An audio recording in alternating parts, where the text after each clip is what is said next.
Magandang araw! Welcome po ulit sa isang episode ng Lab Notes.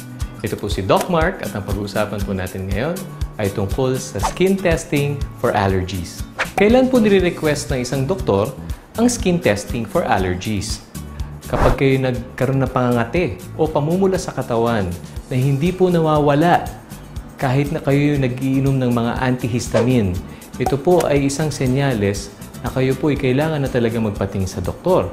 At madalas na pinapatest po sa inyo ay ang skin testing.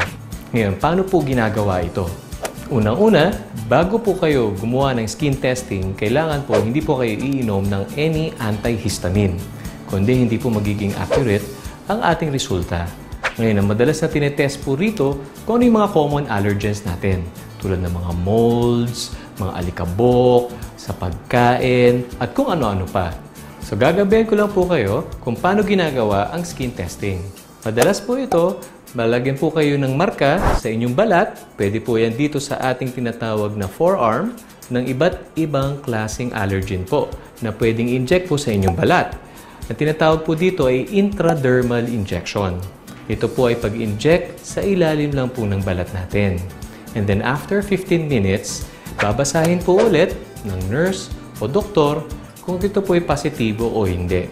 Doon sa minarkahan sa ating balat, kapag po ang pamumula ay lumagpas doon sa binilugan, ang ibig sabihin po nito ay kayo po ay positive doon sa skin allergen po na in-inject po sa inyo.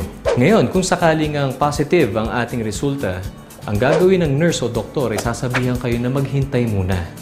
Bakit? Para malaman natin kung ito po ay lalala. Dahil kung ito po ay lumala, kailangan po natin uminom ng antihistamine tulad ng diphenhydramine or baka bigyan po kayo ng hydrocortisone. Isa po itong steroid injection, panigurado lang na magsasubside po ang allergic reaction. Sana marami kayo nakuhang impormasyon tungkol sa skin testing for allergies. Ito ang Lab Notes brought to you by Tamang Alaga. Dahil gusto namin gumaling kayo, alagaan namin kayo.